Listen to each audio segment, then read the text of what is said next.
Hello, dear people. Welcome to our second week in our new series on spiritual warfare. I trust that you are being blessed by this. Nakakatuwa po that last week, no, we surpassed the 100 mark at talagang natutuwa ako. I know that God is just stirring up this hunger and interest in our hearts to know more about spiritual warfare so that we will be victorious. Gusto ni Lord tayong lahat ay maging victorious. Amen? So, let's pray. Lord, we thank you again for this time that you are with us. Salamat po for your promise that you will never leave us nor forsake us. And Lord, right now, I just commit to you this time, my teaching, and also, Lord, the time of worship that we will have. Truly, Lord, we want to exalt you kasi sabi niyo, Lord, if God will arise, then our enemies will be scattered. So, Lord, maitaas ka po namin sa aming mga papuri, mailukluk ka talaga sa trono. Salamat po, cover all of us with your precious blood. In Jesus' name, amen, amen. Well, people, before we proceed to our praise and worship, why don't you tag someone, no? Tag your friends, tag your followers, and let them know that the series is about to start. All right? Okay, so let's proceed to our lesson for tonight.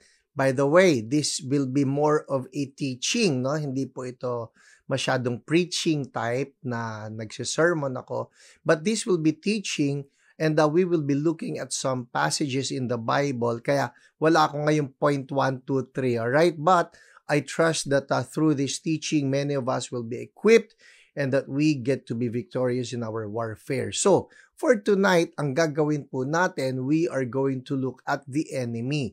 Siyempre, kapag ka may warfare, you need to know who your enemy is, no? Sabi nga ni G.I. Joe, knowing is winning half the battle. Pagka hindi mo alam yung kalaban mo, ay delikado yon. That's why even in the Bible, naalala nyo, when the Israelites were about to enter the promised land, itong si Moses, nag-send out siya ng mga spies hindi ba?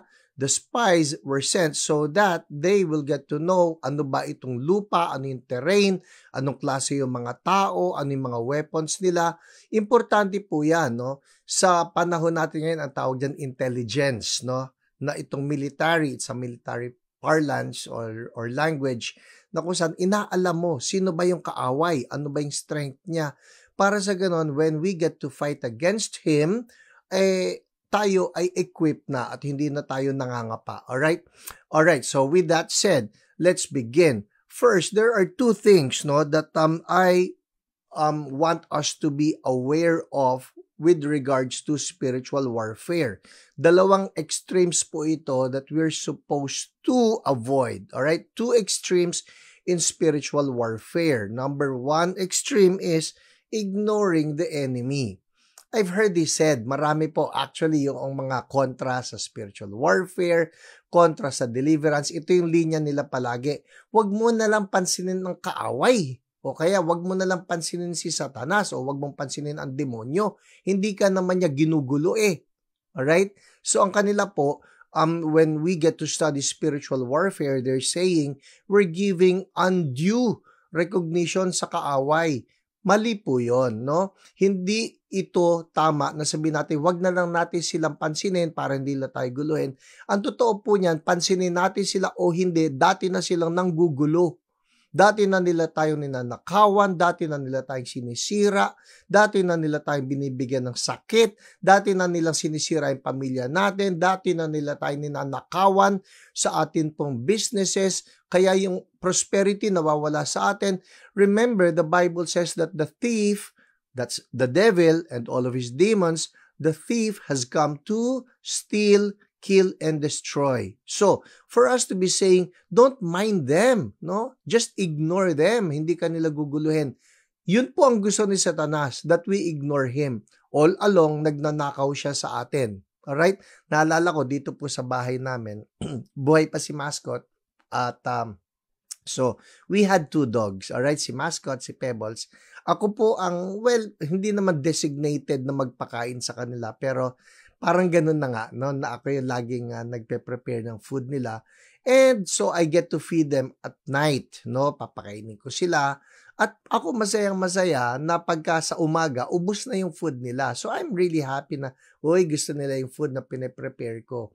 Until one day, eto na po, nung naglilinis si Ate Lolet, nakita niya ang malaking tumpok ng dog food na nandoon sa isang sulok ng bahay. Malaking tumpok. So, we discovered, hindi lang pala si Mascot at si Pebbles talaga yung kumakain nitong mga dog food. And one of the reasons kung bakit na sisimot yung mga bowl nila ay mayroon palang rat na nagnanakaw ng pagkain nila. Alright? So, sasabihin ko ba, oh, ignore mo na lang yan. Hindi naman tayo guguloy niyan, basta in-ignore mo. Hindi po. The longer that you ignore that rat, or in our case, the longer that we ignore that devil, patuloy siyang nagnanakaw sa atin. Ninanakawan niya tayo, sinisira niya tayo, at pinapatay niya tayo. So, that's the first, no? When it comes to the extremes that we need to avoid, number one is ignorance. Alright? We are not called to ignore the devil. We're called to know about him and then get to do warfare against him. Alright? Pangalawa naman, na dapat din nating i-avoid na extreme, I call it preoccupation. Yung sobra ka naman preoccupied, lahat na lang may demonyo. Alright? Namatay bigla yung cellphone mo. Hala, yung demonyo. Gumalaw yung kortina sa kwarto. May demonyo. Pagkatapos yung anything, lahat na lang demonyo, no? Namatay yung ilaw. At may demonyo, yung pala may nag-switch off lang talaga. Alam niyo yun, some people are just so preoccupied with the demonic realm that they cannot enjoy life anymore. Meron po akong alam na ganito, yung iba na nagmo-move sa deliverance na papasok sa isang bahay, pagkatapos, yan, may demonyo yan, yan, may demonyo yan, yan, may demonyo. Lahat na lang pinatanggal, ano? And that is not right also, no? Dahil ang importante sa atin is that we have a Christocentric life, meaning Christ should be the center of our lives. Makita natin si Jesus. Alright? Of course, this is not to say na wag nating paganahin yung atin pong discernment. Paganahin natin ito. Importante yon, no? Na, alright, we see things that are good, we see things that are godly, palakihin naman natin si Jesus sa ating paningin. Alright? So, with that said, the two extremes, una, ignorance, pangalawa, preoccupation with the devil or the demonic realm. Now, let's proceed. Ang pag-aralan na natin ngayon ay sino ba itong kaaway natin. Like what I said last week, ito po si Satan. And of course, it's not just Satan, you also have the demons under him. Alright, by the way, ito po yan just something that I need to address. When I say the devil, I'm referring to Satan. Alright? When I say demons, I'm referring to all of the fallen angels under Satan. Alright? So, the devil, Satan. Demons, all of the fallen angels who are with Satan.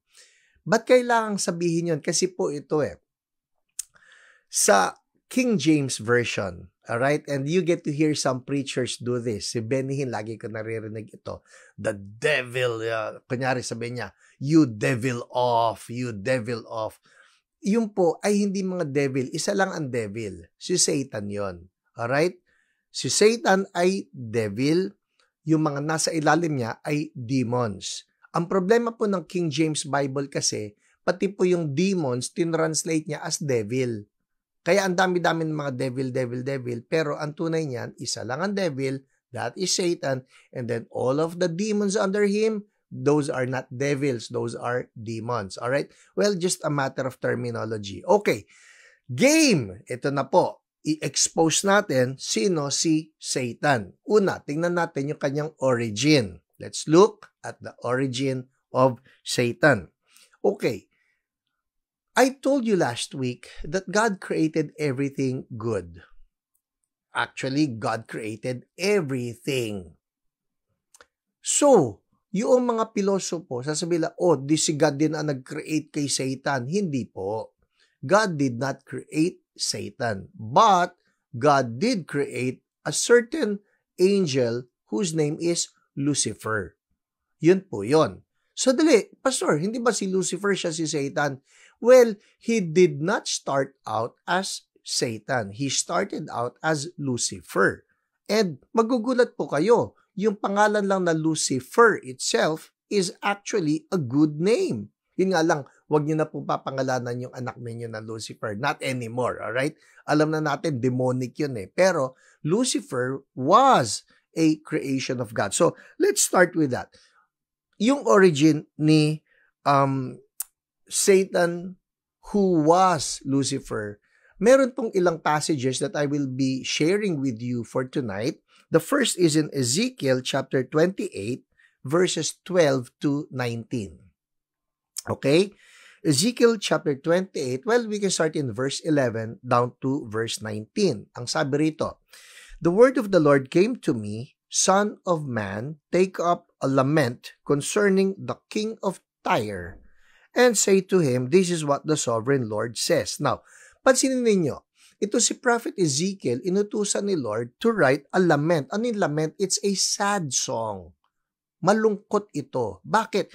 It is addressed to a certain king of Tyre. Now, many, if not most, if not all, Bible scholars are agreed on this, that the way that the king of Tyre here was described is not just about a certain human being. Na nakikita nila, uy, sadali, hindi lang ito para sa king of Tyre. Tingnan ninyo kung bakit. Ang sabi rito, "This is what the sovereign Lord says. You were the seal of perfection, full of wisdom and perfect in beauty. You were in Eden, the garden of God." Sandali, king of Tyre, nandoon na sa garden of Eden? The garden of Eden was sealed off by God immediately after the fall of Adam and Eve. So wala nga sa atin nakakaalam nasaan na itong garden of Eden because it was sealed off by God after the fall of Adam and Eve. And yet it says here, king of Tyre, you were in Eden, the garden of God. Oops, lumilitaw na rito. Mukhang hindi lang nga ito yung king of Tyre. Mukhang this is also addressed to another being. O, andar tayo ha. "Every precious stone adorned you, carnelian, chrysolite, and emerald, topaz, onyx, and jasper, lapis lazuli, turquoise, and beryl." Ang daming mga brilyante nito. "Your settings and mountings were made of gold. On the day you were created, they were prepared." Ito na, verse 14. "You were anointed as a guardian cherub." Oops, obvious na. Hindi ito tao. You were anointed as a guardian cherub. Cherub na eh. So, "For so I ordained you, you were on the holy mount of God, you walked among the fiery stones, you were blameless in your ways from the day you were created till wickedness was found in you." Alright, dun muna tayo huminto. What do we see here about the origin of Lucifer? Una po, ang sabi rito in verse 12, that he had wisdom and beauty. Puno siya ng wisdom, puno siya ng beauty. Sabi rito, you were the seal of perfection. Perfect eh. Now, if this is just the king of Tyre, he could not be perfect because then he would be part of the fallen creation. Ang tinutukoy dito was a guardian cherub who was perfect.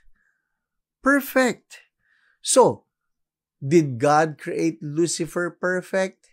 Yes. Kasi nga lahat na kinreate ni God, perfect. So, wala siyang kinreate na demonyo. Wala siyang kinreate na Satan. Meron siyang kinreate na guardian cherub who was the seal of perfection. Andar tayo ha. Sabi rito, you were in Eden, the garden of God. What do we see here? Na nandun talaga ang kanyang home sa Eden, which will explain why.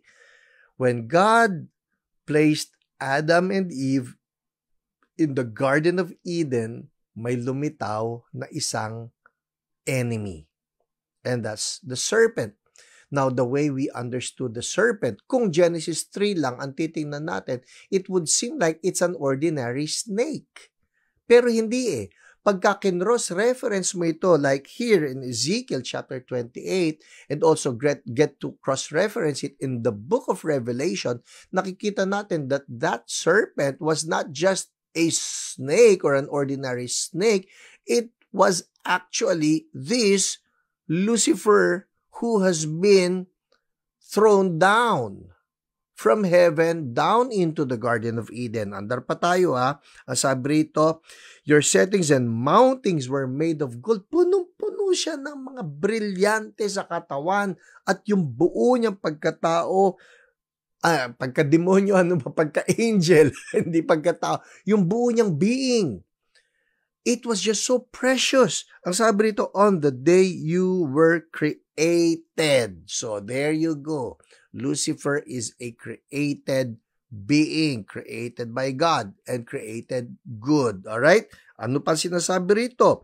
You were anointed as a guardian cherub, for so I ordained you. You were on the holy mount of God.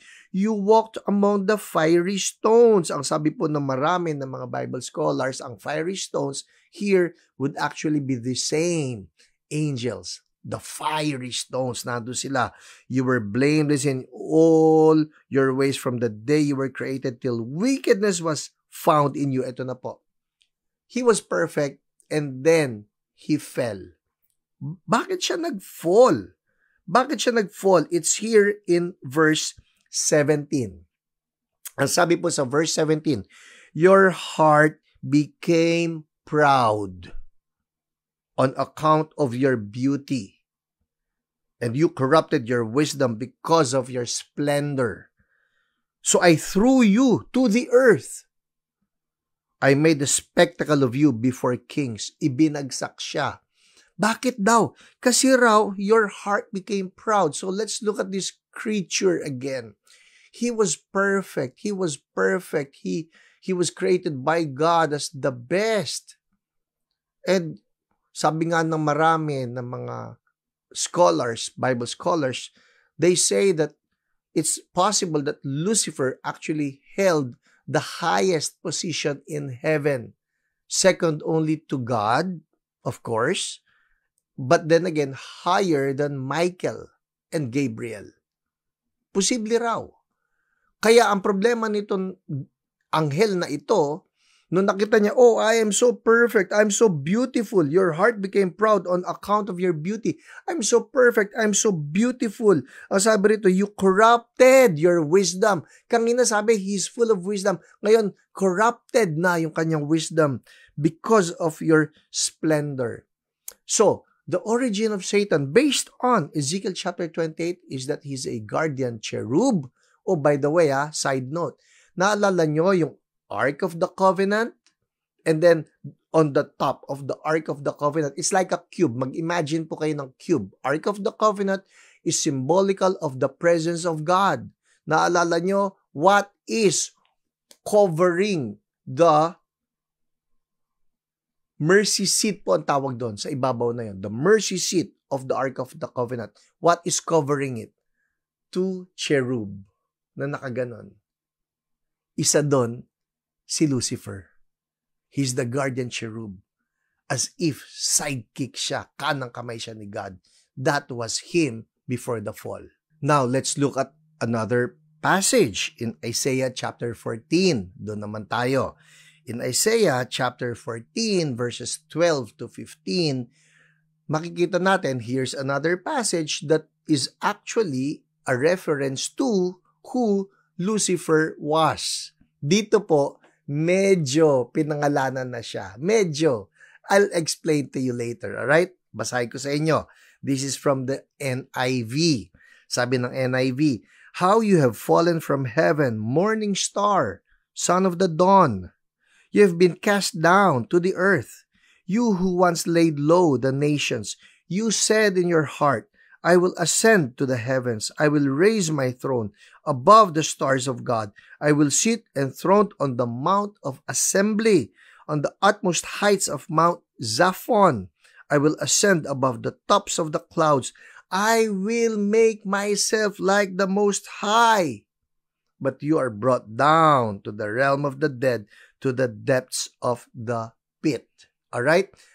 I read from the NIV. Ngayon po, may babasahin ako sa inyo from the King James Version. Alright? Ito po yan. How art thou fallen from heaven, O Lucifer, son of the morning? How art thou cut down to the ground, which didst weaken the nations? For thou hast said in thine heart, I will ascend into heaven. I will exalt my throne above the stars of God. I will sit also upon the mount of the congregation in the sides of the north. I will ascend above the heights of the clouds. I will be like the Most High. Yet thou shalt be brought down to hell, to the sides of the pit. Ano itong nakita natin? Ito po yan. Kaya ako binasa sa inyo sa King James because you may be wondering, sadali pastor, paano mo nasabi na yan na yung tungkol kay Lucifer? Actually, it's the King James Version that bears the name Lucifer. By the way, ito pa po isa kong gusto sabihin. Alright? The name Lucifer, dito po sa NIV, bakit nga ganon? Ito na yung intriga ng iba, na sasabihin lang, bakit ganon sa mga modern versions ng Bible, wala namang pinangalan ng Lucifer. Ito po yan. Kasi po, yung pangalan na Lucifer appears only in the King James Version and it's not even Hebrew. Alright? It's actually Latin. Lucifer is a Latin word. And so it came from the Latin Vulgate or the Latin version of the Bible na napalitaw nila itong pangalan na Lucifer. In the NIV, yun po yung lumilitaw na morning star. Alright? So sabi ng NIV, how you have fallen from heaven, morning star. That's it. That's the word, Lucifer. In the ESV, it's day star. So, hindi naman po inalis dito yung, hala, ba't inalis nila yung pangalang Lucifer? Hindi po. It was actually translated. And it's translated as morning star. Now, Lucifer can be morning star, can be day star, or it can be light bearer. Nakukuha natin? So, enough of this talk na inaalis nila si Lucifer. Hindi po. It was just translated properly. Alright, having said that, anong sinasabi rito ng Book of Isaiah tungkol naman kay Lucifer? Ang sabi po dito, si Lucifer was cast down to the earth. Yun din, the same thing. Ibinagsak siya from heaven, bagsak siya rito sa earth. Bakit daw? You remember in Ezekiel, it was because of pride. Because he saw himself, I'm perfect, I'm full of wisdom. But he actually distorted his wisdom. So ano sabi niya rito? Look at this ha. Ang tawag po rito are the eyes. Anong eyes? Hindi po mga mata. Letter I. Tingnan ninyo. The pronoun I. I will ascend to the heavens. I will raise my throne above the stars of God. Who are the stars of God? The angels. Sinasabi niya, I will raise my throne above the stars of God. Tataas ako. Lalagpasan ko lahat ng mga anghel. I will have my own throne. See? Isa lang po ang dapat na nasa throne eh. Remember? It should be Jesus. He is the King of Kings. He is the Lord of Lords. There's only one on the throne, and that's Jesus. Pero siya hindi, nag-aambisyon na siya. Sabi niya, I will raise my throne above the stars of God. I will sit. Ito na naman siya sa I. I will sit enthroned on the mount of assembly, on the utmost heights of Mount Zaphon. I will ascend above the tops of the clouds. I will make myself like the Most High. Who's the Most High? That's God. And basically, ito pong naging ambition ni Lucifer na puro I. Kaya po importante to, and I'm talking to all of us. Kung masyado tayong self-centered, masyado na tayong ang mundo gumagalaw na sa atin, na tayo na lang ang bida. Tayo hindi nagkakamali. Lahat sila mali. Ako hindi. Ako pwede i-correct. That's not right. That's Luciferian. If we think that people need to submit to us, need to bow down to us, na lahat ay kinakailangan kilalanin yung authority mo o yung kagalingan mo, o yung talino mo o yung yaman mo o yung power mo. That's Luciferian. Na ang gusto niya, I will be above all of the stars. Kitang-kita natin dito. This will explain to you why God opposes the proud. Bakit? Because pride was the first ever sin in the universe. So check natin puso natin, Lord, ako po ba, nako-correct pa ba ako? Lord, ako po ba napagsasabihan pa? Lord, ako ba nagpapabago pa sa inyo? Kasi kung hindi na po tayo napagsasabihan, hindi na tayo nako-correct, and you find yourself having a hard time submitting to authorities. I was actually reading a book yesterday. Doon po yung isang sabi na one of the identifying factors of a person who has an attitude of pride and rebellion. For example, in the church, ganito raw yung attitude niyan ng miyembro na yan. I'm willing to submit, but only to the senior pastor. Whoa, wait, that's not right. Hindi po, because God actually gave levels of authorities over us. Hindi ba? Hindi po pwedeng, magsasabi naman ako, basta kay Pastor Hiram lang. That's not good. Ako pa, I'm opening up myself to you. Did you know, I'm also submitted to people. So dali, Pastor, ikaw na ang pinaka-senior pastor ng church, so blessed. I know that, but I also get to submit myself to other people that I hold in a submissive and honored positions na halimbawa lang, I open up my heart to some spiritual mentors, some spiritual fathers, because I know I'm not infallible. Mayroon ako ng mga weaknesses that I need to have myself be accountable to. Ang tanong, accountable ba tayo sa mga authorities over us? Even in family settings, may ganyan. Sa family setting, God has placed authorities over us. Like, you have your father, you have your mother. Hindi ba? Pagkatapos, in the city, we also have authorities over us. You have the mayors, the vice mayors, you have the councilors. No, you have in the nation, you have the president, you have the vice president, you have the senators. Pastor, papaano pa kung sila ay mga masasama? Submit pa rin ba? Ganito po yan ha. Ganito ang simple lang na sagot yan. For as long as the commandments or the laws are not anti-God, we submit. Naalala nyo, yung sinabi rito ni Peter, we would rather obey God. Sa anong konteksto? Kasi pinagbabawalan na silang mag-preach ng gospel. Pero if it's not anti-God, then we submit. Because according to the Apostle Paul, that the authorities are ones who are instituted by God.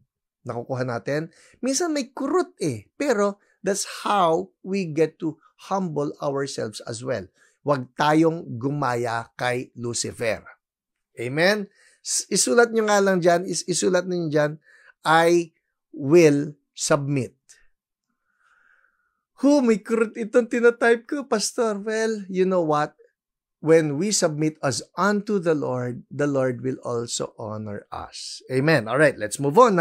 Here's another passage. Here's another passage about our enemy. Revelation chapter 12, verse 9. All right? Ang sabi rito, the great dragon was hurled down, that ancient serpent called the devil or Satan, who leads the whole world astray. He was hurled to the earth and his angels with him. Ito na yon, yung pagbagsak niya. Actually po, we can actually begin with verse 7. No? Babasahin ko, Revelation 12:7. There was war in heaven. So this is very possibly before Genesis chapter 1 pa. Okay? Hindi po chronological ito. This was before Genesis chapter 1, before God got to create the planet Earth.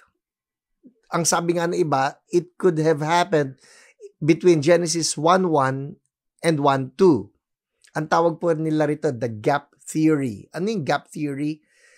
Genesis 1:1 says this, in the beginning, God created the heavens and the earth.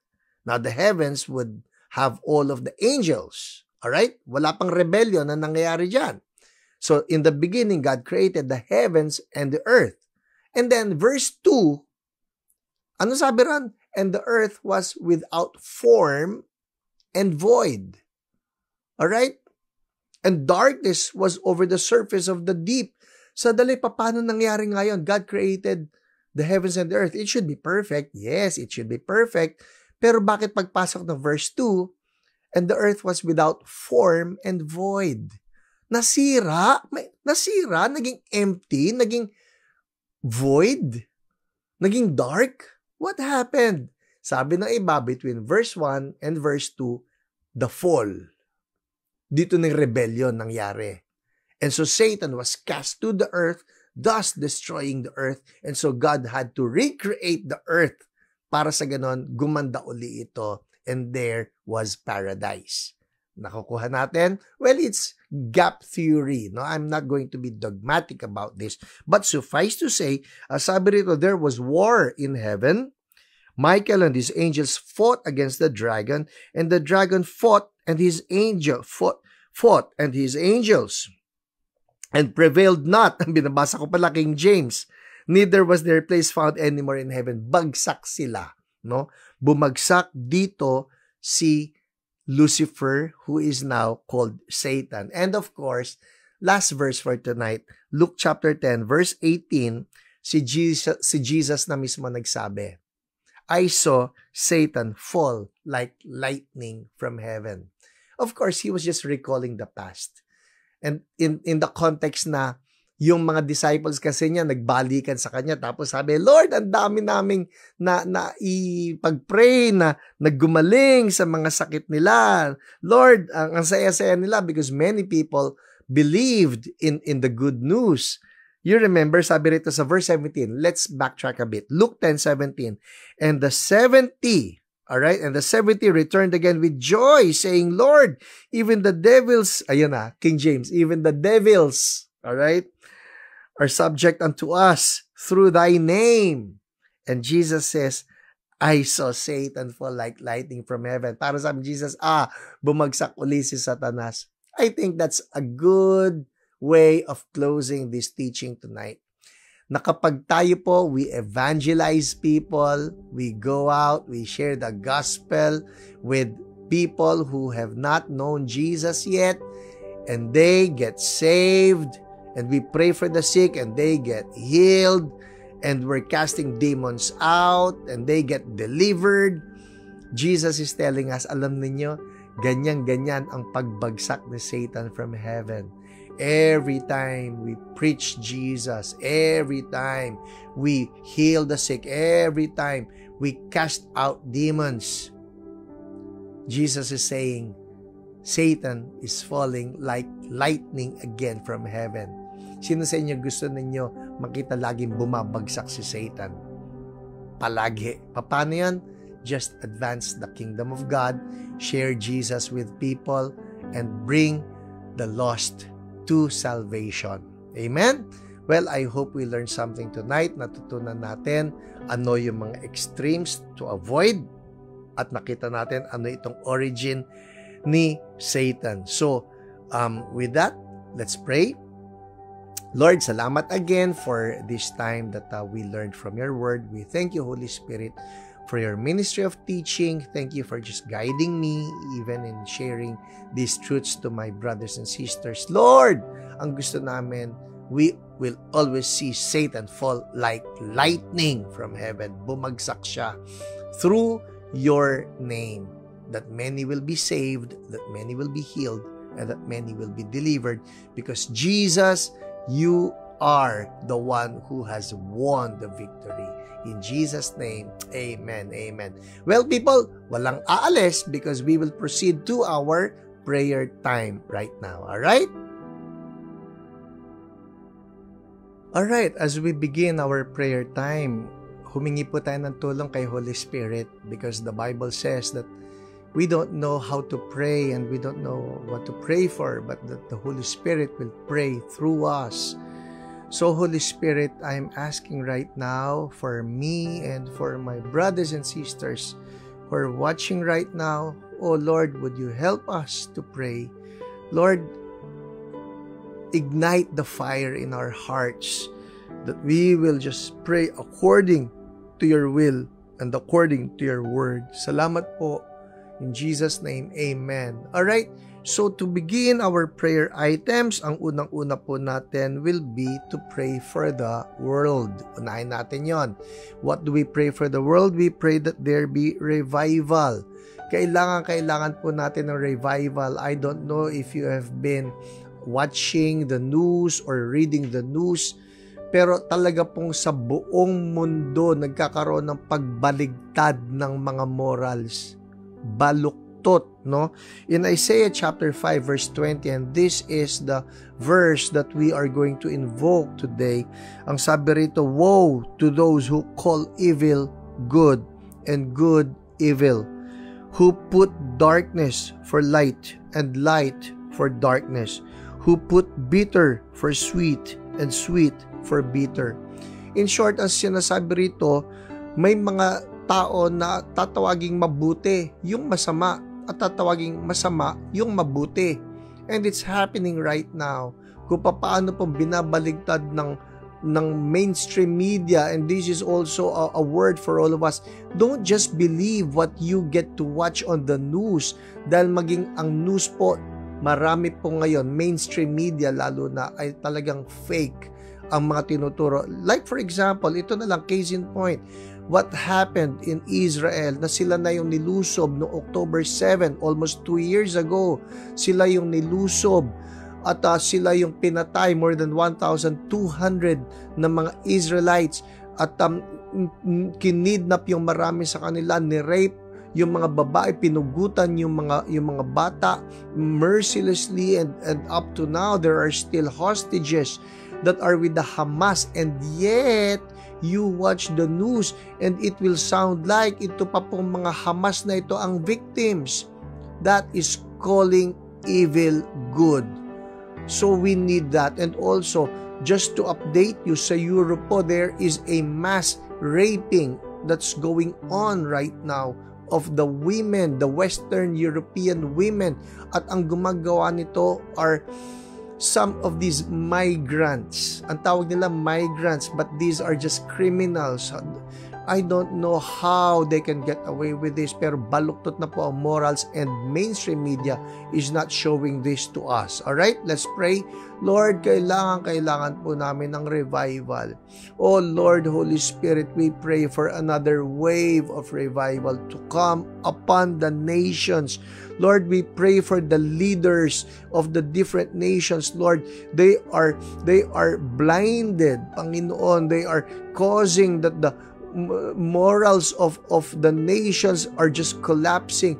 And Holy Spirit, we pray, Lord, for another great awakening. Lord, kung ano po yung ginawa ninyo noong panahon nila John Wesley, nila George Whitefield, Lord, nila Charles Finney, would you do another great awakening, Lord, in the name of Jesus. Lord, we thank you because right now we are seeing, Lord, that there are pockets of revival that are breaking out in many cities of the world. Lord, we pray, Holy Spirit, some more. Begin with your church, Lord. Start with us. Kami po, Panginoon. Let us be a praying people in the name of Jesus. Oh, Holy Spirit, Lord, ako po lumalapit ang bawat isa, Panginoon, na CSB member. I pray, Lord, that you will just ignite our hearts to be a praying people. Oh, Lord, we pray in Jesus' name, revival, another wave of revival. Thank you, Lord, in Jesus' name, amen. All right, let's move on. Second item, the nation of the Philippines. Alright? At ang verse na kiniklaim natin ngayon, Amos chapter 5, verse 24.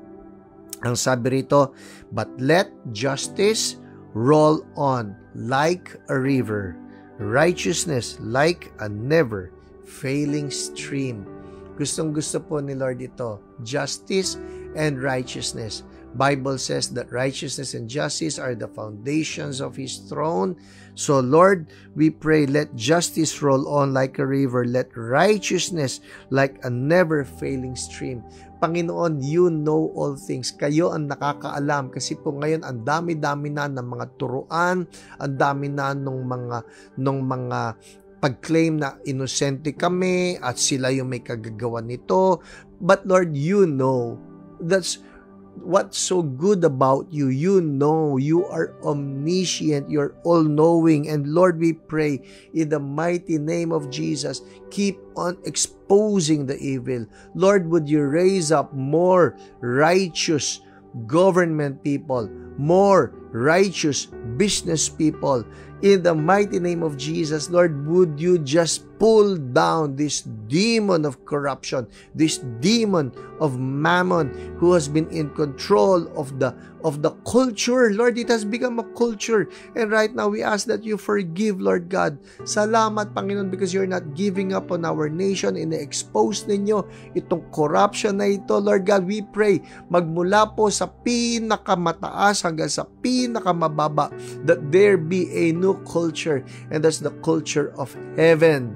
Hallelujah, Lord, we pray your kingdom come, your will be done in the Philippines, from the federal or from the national level, Lord, up or down to the barangay level. Let there be righteousness and the fear of God. In Jesus' name, amen, amen. Alright, pangatlong item na po. Let's pray for the body of Christ. No? Alam po man natin ito, CSB is not alone. Malawak po ang body of Christ.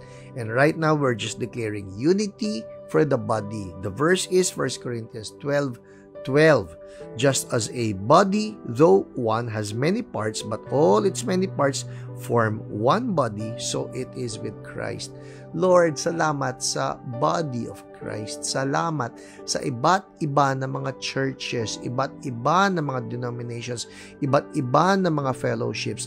And Lord, very recently, I was in one of these gatherings, and it's just so good how we get to recognize the strengths of all of these different fellowships, the strengths of all these different denominations. Oh Lord, we just declare unity in the body.